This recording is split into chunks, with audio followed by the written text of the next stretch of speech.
Despicable Me was a classic. Despicable Me 2 was a great sequel.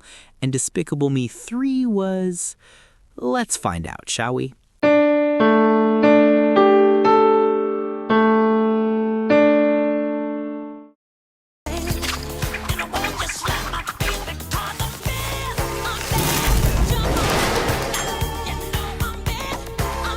Hello and welcome to another review by TP Trailers.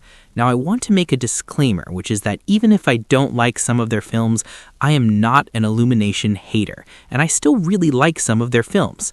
I actually made this disclaimer a few times before, and you may be sick of it if you saw my other Illumination reviews of bad films. But anyways, now let's review Despicable Me 3, shall we? First off, the plot. So it seems Balthazar Brat was a child superstar for his 80s TV show Evil Brat. He played the role of a supervillain child genius. After he hit puberty, his show was canceled and people stopped paying attention to him. Angry at being forgotten, he decided he was the villain he played on screen, and where is he now? Brat is an adult and is on a speedboat with his robot assistant, Clive. He asks Clive to put on 80s music, and we get to a scene copying Megamind's. Heist music! Here he comes! Ow! What? Clive, what are you doing? How is that heist music? Sorry, my bad. Brat is stuck in the 1980s, so he wears 80s clothes, likes blowing bubblegum, and loves Rubik's Cubes. Gru and Lucy are put on the search for him, while Brat steals a diamond from a ship. Gru is successfully able to get the diamond from Brat after a dance fight, but then Brat blows all of Gru's clothes off with his keytar, and yeah, Brat gets away, but Gru still has the diamond. The AVL gets a new leader, voiced by Gidget. Her name is Valerie Da Vinci, and she says Gru, being unable to defeat Brat, is fired, alongside Lucy. Back at home that night, the girls decide to give them an official honeymoon luau. Gru then breaks the news that they've been fired, so Agnes gives him advice. Oh, I know, you can gamble online. That's what Katie's dad does. Okay, we will definitely look into that. That's a good suggestion. And let's not go over to Katie's house anymore. Yeah, that was maybe the film's best joke. Anyways, the minions decide to leave Gru due to them not having any job, led by the rebellious Mel, who wants to go be evil again. They end up at a Hollywood music contest set, but then are arrested for trespassing. Meanwhile, a man named Fritz tells Gru his twin brother wants him to come to his home in Fredonia to meet him. Gru didn't know he had a twin brother, so he goes to his mother's house to ask her. She has some swimming trainers, by the way.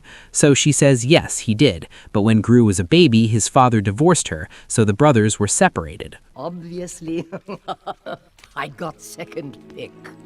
Gru and Lucy fly to Fredonia, and then the plot has a bunch of parts. First of all, the minions realize they miss Gru and decide to build a makeshift aircraft to get out of jail. Second, a boy Margot doesn't like falls in love with her. Third, Lucy wants the girls to like her. Fifth, Agnes hears there are unicorns in the woods, but it turns out it's a goat. Fifth, Drew says he wants Gru to teach him to be evil like their father wanted him to be, so Gru eventually agrees, but wants to steal something for a good reason. The diamond Brat stole from the museum. They use some cool high-tech gadgets to get into Rubik's Cube-themed lair and escape Brat's flying robots. Lucy rescues them in a helicopter. Gru admits they are returning the diamond to the museum, and Drew, who wants to be evil, says he also helped in the heist, and it was supposed to be for them to keep. Gru angrily says Drew did nothing good the whole time. No wonder Dad thought you were such a failure. Drew says they are no longer brothers, and Gru says that's fine with him. Then Lucy takes the diamond and tells the girls to come with her to the plane, so they do. Then Lucy tears off her costume, revealing it to be Brat. He takes them to Hollywood and puts them in a compartment in his giant robot. The diamond powers his giant robot's laser. I have no idea why he kidnapped the girls. But anyways, he wants to do with Hollywood as he did with a city in one of his Evil Brat episodes. Mainly, first gum up the city so it can float, then make a laser cut it off the ground to make it float into space. Gru and Drew quickly make up with each other and along with Lucy go to rescue the girls. Lucy goes to save the girls. The minions arrive from their plane and do not help at all. Brat almost destroys Gru with a laser before Drew makes his giant robot turn off. He says Gru ruined everything, and now it's time for a dance fight. Gru is able to steal Brat's keytar, then uses it on Brat to blow him away, and he is captured by the AVL. Drew comes to stay at Gru's house. Lucy is now a good mother to the girls, and then Drew decides to steal some of Gru's minions and his airship, because someone has to keep the family tradition alive, to which Gru tells Lucy they'll give him a 5-minute head start. So that's the film. How was it? So first off, there were a few good parts. The animation was pretty good. The music by Pharrell Williams was great. I especially liked Hug Me, as well as Freedom. Brat wasn't the best villain, but was still rather interesting. Lucy learning to be a good mother added some heart to the story, and Fredonia was a very interesting type of country. I mean, give Illumination some respect for inventing a whole new country. It has some pretty interesting rituals to boot.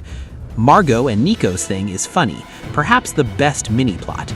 They were very creative with Brat's gadgets. There were a few good jokes. I liked when Drew stole lollipops, and that's about it. I'll admit it, this film was disappointing. After seeing Minions, I thought even though it was mediocre, at least it was a spin-off. They won't ruin the main franchise, would they? Well, it turns out they did. This film had way too many subplots. The Minions were not so funny this time around.